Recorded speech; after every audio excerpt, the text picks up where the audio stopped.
Y estamos de regreso con ustedes en su programa Libertópolis al mediodía y ahora estamos en nuestro segmento de El Patio de Atrás con Reni Bake, así que le damos la bienvenida a Reni. ¿Qué tal, Reni? ¿Cómo estás? Buenas tardes. Muy buenas tardes, Jorge. Hoy con estas tormentas que tenemos, obviamente, por toda la guerra arancelaria global que cabal hace una semana estábamos hablando y no habíamos podido analizar nada porque no lo había anunciado aún Donald Trump.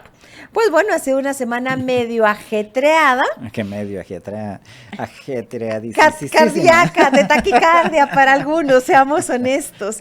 Pero bueno, un poco el análisis. No sé si pudiéramos ver en cabina la presentación que hemos hecho, por favor, para hacer un pequeño resumen. Mientras nos lo ponen, Jorge, hay que contar las últimas noticias. Y es precisamente el Twitter que les queremos mostrar, donde Donald Trump dijo, bueno, pues después de toda esta semana, de que hoy le pusimos más del 100% de aranceles a los productos desde China, incluyendo a la paquetería pequeña, pues ¿saben qué? Y como hay más de 70 países que nos han venido a hablar de que necesitan negociar con nosotros este tema, pues como que lo vamos a dejar en el tintero, como esperando un poco, y vamos a ver qué hacemos y lo vamos a negociar.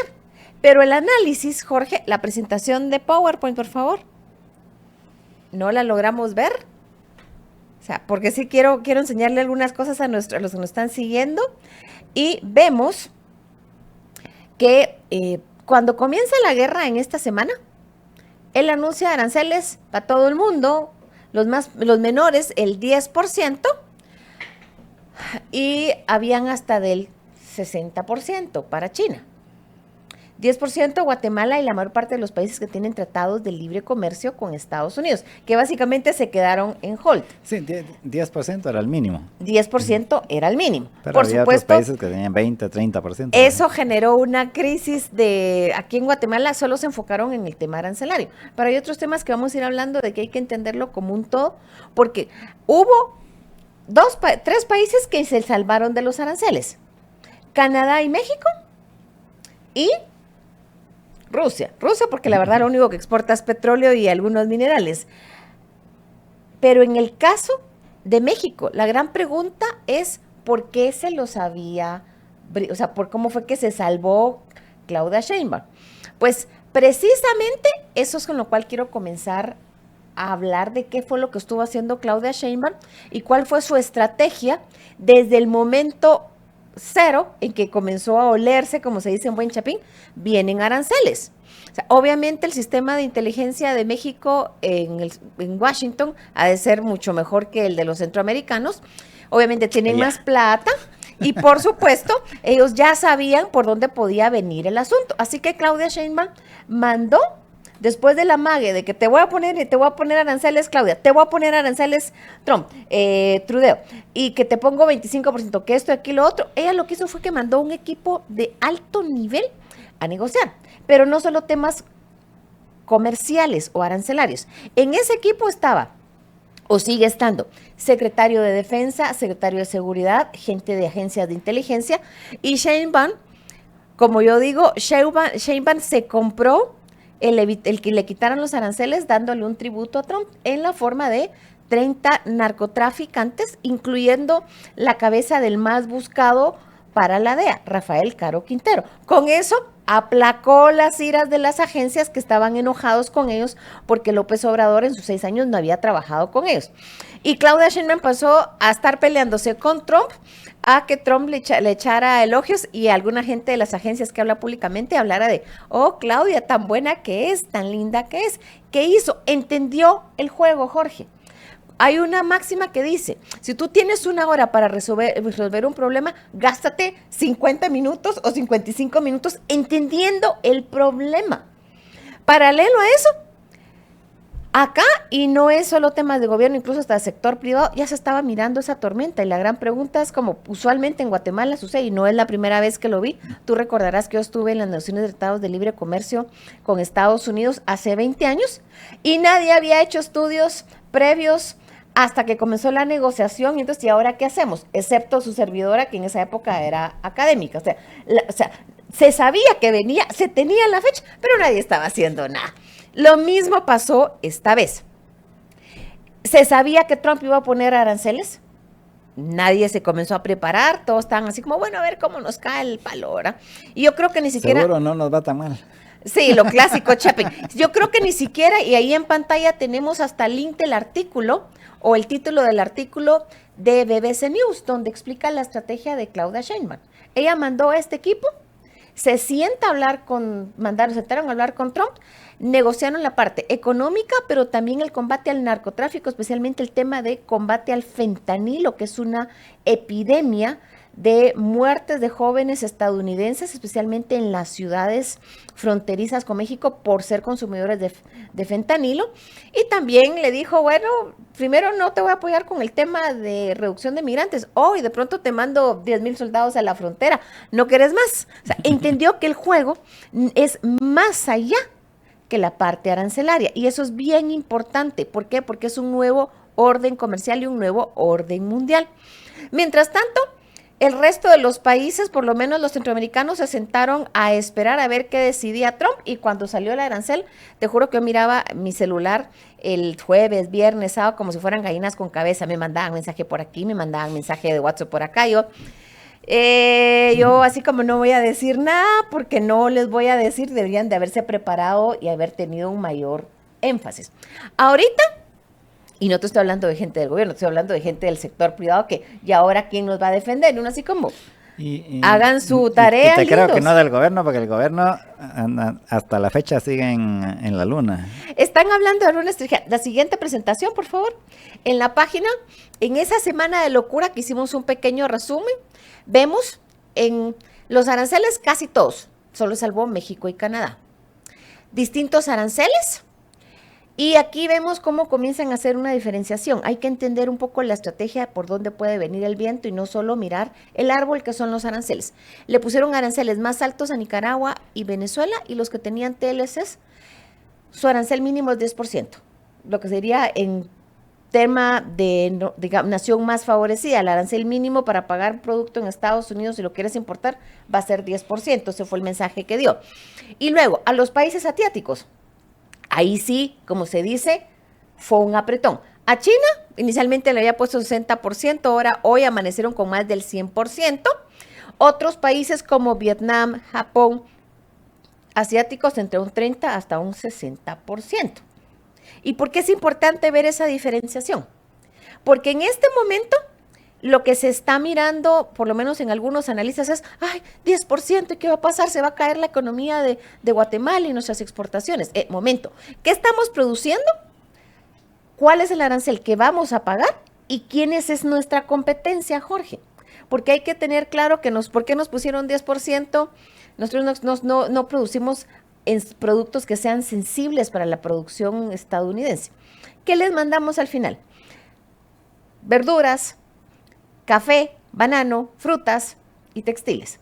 Tal vez textiles aquí está un poco más golpeado por el tema del precio, porque hay más competidores. Pero a ver, aunque México en este momento está pagando 0% de arancel, en el caso de banano o de aguacates, igual tú no vas a tener, y Guatemala tenga que pagar un 10%. Tú no vas a tener más aguacates en México de un día para otro. Yo estoy ahí echándole agüita a mi matita de aguacate que saqué de mi semilla, mi experimento. Me han dicho que para que el aguacate, si es que sobrevive, va a durar con algo así como entre 3 a 7 años para que comience a dar más aguacates. Sí, o sea, no es así nomás. Tenés que hacer una plantación, esperar que crezcan y todo. A menos que compres un lugar que ya tenga los planes. Entonces, es un poco como, bueno, o sea, el tema del golpe al precio del consumidor en Estados Unidos ya son otros cálculos, pero te lo estoy analizando desde el punto de vista de Guatemala. O sea, analicemos uno por uno. La parte de textiles, me encantaría ver la competencia de la producción de la ropa de Guatemala y cómo quedaron sus competidores, porque China al final se estaba comiendo el mercado de precio y no entramos a la parte de diferenciación. En la parte de Vietnam y otros productos igual habría que ver, porque a ellos en su mayoría les pusieron aranceles más altos, aunque ahorita Trump dijo lo vamos a suspender. Hay 70 países que están pidiendo, por favor, me están besando la mano. No dijo eso, sino fue un poco más menos educado, como se diría culturalmente en Chapín. Pero dijo, miren, hay 70 países que están pidiendo negociar, así que lo vamos a parar un momento, 10%, y veamos qué pasa. Pero el análisis del tema de Guatemala es, en general, no es que se nos vaya a caer el mundo, porque el resto de los países con los que competimos también tienen o 10%, excepto México, que ahí es México. Claudia ha de estar diciendo, menos mal, ellos no tienen ni al Chapo Guzmán, ni tenemos a Rafael Caro Quintero, no tenemos con qué comprar de una u otra forma, como se dice, un trato preferencial como se consiguió Claudia Sheinbaum, que está apoyando a Estados Unidos más allá del tema arancelario. Ella le dijo en temas de fentanilo, perfecto, ¿en qué quiere que leemos? Quiere mandar tropas estadounidenses para combatir el narco.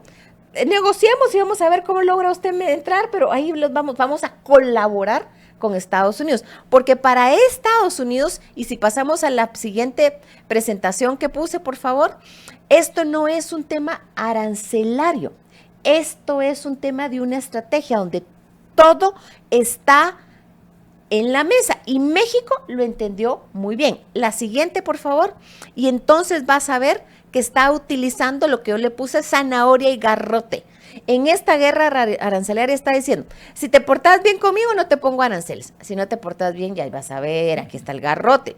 Y él está haciendo de otra forma somatando en la mesa, recordándole a los países, especialmente de América Latina, a los centroamericanos, sí, todos ustedes andan con China y me están quemando el rancho, ¿verdad, Panamá? Que no haces caso de que no debes de tener ahí a los chinos en el canal, ¿verdad? Y se acuerdan que comen de mí, no de China. O sea, ¿quién es su principal socio comercial? De una u otra forma, con este somatón de mesa, lo que hizo fue despertar y, ok, si esta cosa se pone más caliente, ¿de qué lado vamos a estar? ¿Si de China o de Estados Unidos? Eso es un poco el mensaje indirecto que hay que leer detrás.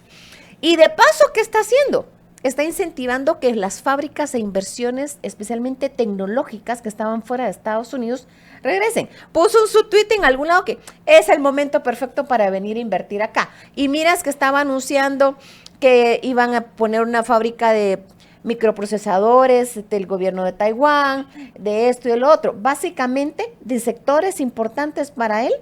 Si revisamos en qué países puso los aranceles, vamos a descubrir que lo que quieren es, ok, tú pusiste todas las fábricas de microprocesadores o de chips en Asia.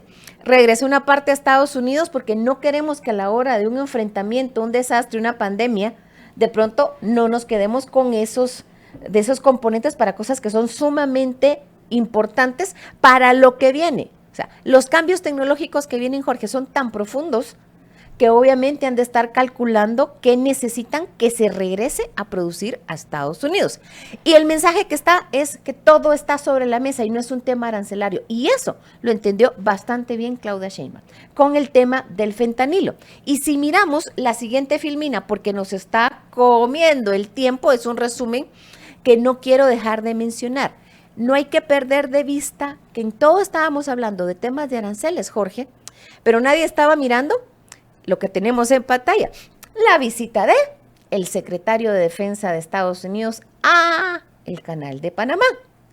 Mientras todos estamos y todo el mundo está mirando, los aranceles, el golpe a las bolsas, ¿qué vamos a hacer? Yo quisiera hacer un mosquito en esa pared ahorita en Panamá, que era lo que estaba hablando el secretario de Defensa con el presidente de Panamá. Y también, por supuesto, el día de ayer, ya la Corte Suprema de Estados Unidos le dio la razón a Trump de que puede comenzar el tema de deportaciones, que ya no los están bloqueando. Y hay un tema que tampoco se ha volteado a ver, y es el hecho que ya anunciaron la nueva, no la política, sino las nuevas prioridades, sería la traducción, en el combate a la droga en Estados Unidos. ¿Y qué es lo primero? O sea, ver cómo reducir el tema del fentanilo que está generando una epidemia de muertes dentro de los jóvenes. Es uno de sus primeros pilares. ¿Y de dónde viene la materia prima del fentanilo? De China. de China. O sea, y lo que es más, una de las acciones que dijeron los chinos que iban a tomar era precisamente ya no ponerle tanta atención a los precursores esos que se iban para Estados Unidos. O sea, que se vayan, yo no voy a estar viendo, no voy a estar viendo que no lleguen los precursores a Estados Unidos. O sea, este más es un bien, juego... lo más seguro es que los van a estar mandando, ¿eh? Entonces, este es un juego mucho más profundo que solamente el tema arancelario. El tiempo nos está comiendo, Jorge, pero no quería dejar de mencionar esto, porque te juro que yo llegué a apagar mi celular en un momento que la gente mandaba noticia por aquí, noticia por allá, como esperando mi reacción. Y lo que yo les dije es, mire, yo estudié seguridad nacional en Estados Unidos, estrategia, y entiendo el mundo de la seguridad nacional, que es al final lo que está imperando en la mente de cómo lo está manipulando o lo está manejando Donald Trump. Y el tema de los aranceles es una parte de los instrumentos que ellos miran que están utilizando para buscar de una u otra forma hacer los cambios que quieren hacer. No sé si lo van a lograr o no. No te puedo decir en este momento si van a regresar o no a poner los aranceles. Anunciaron 90 días de cómo se queda todo en el aire.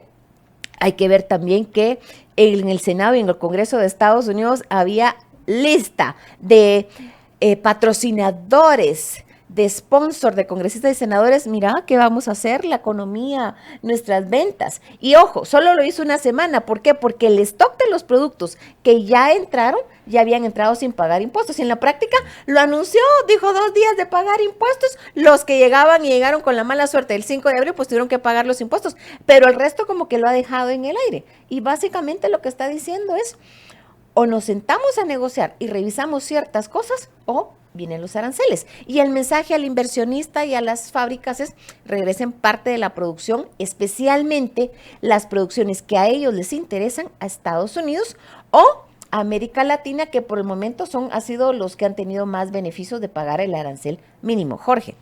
Sí, y en el caso específico de Guatemala, al final, realmente, si uno ve todo lo que puso el USTR en ese reporte, que como ya he dicho varias veces, no, o sea, literalmente es un copy-paste de los reportes de los últimos años, porque no ha cambiado la cosa. O sea, lo que se vienen quejando desde hace años. Y el gobierno en lo que tiene que centrarse es en eso, y que principalmente son barreras no arancelarias más que barreras arancelarias. Tramitología, yo te diría tramitología. Yo que te diría, el gobierno tiene que resolver tramitología acá, reducir tiempos, sistematizar lo más posible y obviamente toda la parte de apoyo en temas de seguridad y temas de combate a la reducción de migración ilegal. Así es, bueno, pues muchas gracias. Nos acabó el tema, nos acabó el tiempo, pero el tema no, y lo vamos a seguir platicando en 15 días. Su servidora Reni Bake se despide. Pasen una muy feliz tarde y nos escuchamos mañana.